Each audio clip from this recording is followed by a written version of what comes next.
नमस्कार। आज की इस बेहतर चर्चा में हम बाल विकास के एक बेहद ही जरूरी टॉपिक पर बात करने वाले हैं। अगर आप सीटीईटी या यूपीटीईटी जैसे एग्जाम्स की तैयारी कर रहे हैं, तो समझ लीजिए कि ये कॉन्सेप्ट आपके लिए गेम चेंजर साबित होने वाला है। आज का हमारा मुद्दा है प्रेरणा, यानी मोटिवेशन। तो बस बिना किसी देरी के सीधे पॉइंट पर आते हैं और समझते हैं कि आखिर बाल मनोविज्ञान में इसका इतना बड़ा रोल क्यों है।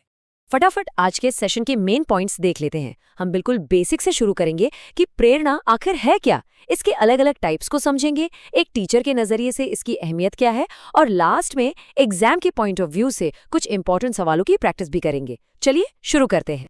पहला हिस्सा, प्रेरणा क्या है। देखिए, किसी भी एजुकेशनल थ्योरी को अप्लाई करने से पहले उसकी फाउंडेशन क्लियर होना बहुत जरूरी है। फॉर्मल परिभाषा पर ध्यान दें तो प्रेरणा दरअसल वो ताकत है जो हमें कोई भी काम करने के लिए अंदर से पुश करती है। आसान शब्दों में कहें तो कोई भी काम आखिर हो क्यों रहा है, उसके पीछे का जो मेन रीजन है ना, वही मोटिवेशन है। ये बिल्कुल किसी गाड़ी के फ्यूल की तरह काम करता है जो हमें अपने टारगेट तक पहुंचने में मदद करता है। अब जरा इस स्टेटमेंट को देखिए। ये बहुत ही बढ़िया तरीके से दिखाता है कि एक्चुअल प्योर मोटिवेशन कैसा लगता है। यहाँ एक स्टूडेंट बिना किसी के डांटे या टोके रोज सुबह जल्दी उठकर पढ़ाई कर रहा है। उससे उठाने के लिए किसी अलार्म या माता पिता की डांट की जरूरत नहीं है। क्यों? क्योंकि वो अपने खुद के एक सपने से प्रेरित है। ये काम करने का एकदम सॉलिड अपना खुद का रीजन है। अब आते हैं दूसरे हिस्से पर, यानी प्रेरणा के प्रकार। मनोवैज्ञानिकों ने हमारी इस ड्राइविंग फोर्स को दो मेन कैटेगरीज में बांटा है, जिसे समझना काफी इंटरेस्टिंग है। इन दोनों के बीच का अंतर एकदम क्लियर है।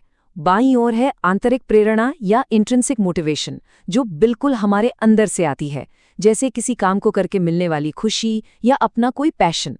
और दूसरी तरफ है बाह्य प्रेरणा या एक्सट्रिंसिक मोटिवेशन, जिसका कनेक्शन पूरी तरह से बाहरी चीजों से होता है, जैसे एग्जाम में टॉप करने का प्रेशर, कोई रिवॉर्ड पाना या फिर फेल होने की सजा का डर। चलिए इसको एक रियल लाइफ सिचुएशन से समझते हैं। इमेजिन कीजिए, एक छोटी बच्ची है जो अपनी ड्राइंग बुक में मजे से रंग भर रही है। वो किसी आर्ट कंपटीशन के लिए तैयारी नहीं कर रही, ना ही उसे कोई मेडल चाहिए। वो पेंटिंग सिर्फ इसलिए कर रही है क्योंकि कला उसे अंदर से खुशी देती है। बस यही है प्योर आंतरिक प्रेरणा। अब इसके बिल्कुल ऑपोजिट इस सेंटेंस पर गौर कीजिए। अगर 90% आए तो नया फोन मिलेगा। ये लाइन बाह्य प्रेरणा का एक परफेक्ट एग्जाम्पल है। यहाँ मेहनत इसलिए नहीं हो रही कि पढ़ाई में मजा आ रहा है। यहाँ सारा फोकस सिर्फ और सिर्फ उस फिजिकल रिवॉर्ड पर है, जो कि इस केस में एक नया मोबाइल फोन है। एक और बड़ा मजेदार और आज के जमाने का उदाहरण देखते हैं। जब किसी कंटेंट क्रिएटर का कोई वीडियो अचानक से वायरल हो जाता है, तो वो और भी ज्यादा मेहनत करने लगता है, नए वीडियोस बनाने लगता है। यहाँ मोटिवेशन कहाँ से आ रहा है? बाहरी सफलता और ऑडियंस से मिलने वाली तारीफ से। ये भी एक्सटर्नल यानी बाह्य प्रेरणा ही है। तीसरा और सबसे जरूरी हिस्सा, एक टीचर के लिए इसका क्या महत्व है। अगर आप आगे चलकर टीचिंग एग्जाम्स क्लियर करना चाहते हैं, तो ये जानना बेहद जरूरी है कि चाइल्ड साइकोलॉजी के इस कॉन्सेप्ट को इतनी अहमियत क्यों दी जाती है। सीटीईटी और ऐसे अन्य एग्जाम्स का मेन फोकस इसी बात पर होता है कि एक टीचर का काम सिर्फ सिलेबस पूरा कराना नहीं है। फैक्ट ये है कि जो बच्चे मोटिवेटेड होते हैं, वो बाकियों के मुकाबले बहुत ज्यादा तेजी से सीखते हैं। उनका ग्रास्पिंग पावर अलग लेवल पर होता है। इसलिए क्लास में उस एनर्जी और प्रेरणा को बनाए रखना पढ़ाने जितना ही इम्पोर्टेंट टास्क है। पढ़ाना अगर आधा काम है, तो उन्हें मोटिवेटेड रखना बाकी का आधा। चलिए अब चौथे हिस्से की तरफ बढ़ते हैं और देखते हैं कि एग्जाम में इस टॉपिक से सवाल आखिर पूछे कैसे जाते हैं। एक छोटा सा क्विक टेस्ट लेते हैं। ये रहा एग्जाम का एक बिल्कुल क्लासिक सवाल। सोचिए, एक ऐसी सिचुएशन है जहां बच्चा किसी के कहे बिना अपनी खुद की रुचि यानी इंटरेस्ट से पढ़ाई कर रहा है। तो ये किस कैटेगरी में आएगा?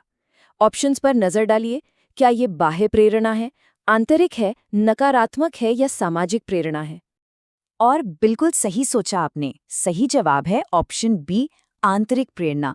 क्योंकि जब भी कोई काम हमारी पर्सनल चॉइस या उससे मिलने वाली खुशी से जुड़ा होता है, तो उसका सोर्स हमेशा हमारे अंदर ही होता है।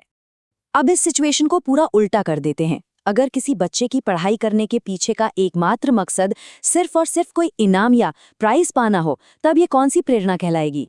इसका सीधा आंसर है बाह्य प्रेरणा यानी एक्सट्रिंसिक मोटिवेशन, क्योंकि यहाँ पढ़ाई का जो मूल कारण है वो अंदर से नहीं बल्कि बाहर रखे उस इनाम से आ रहा है। इनाम हटा दो तो शायद पढ़ाई का मोटिवेशन भी गायब हो जाए।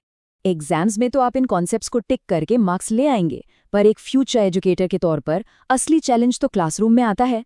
आप इन्हीं बातों का यूज करके बच्चों का फोकस मार्क्स और रिवॉर्ड्स की बाह्य प्रेरणा से हटाकर सीखने की आंतरिक प्रेरणा पर कैसे शिफ्ट करेंगे? क्या उन्हें हमेशा नंबरों का लालच देना सही है, या फिर एक ऐसा उत्साहजनक माहौल बनाना जहां सीखने का अपना ही एक मजा हो? ये एक ऐसा सवाल है जिस पर हर भावी शिक्षक को जरूर सोचना चाहिए। आज के इस डीप डाइव सेशन में जुड़ने के लिए बहुत बहुत शुक्रिया।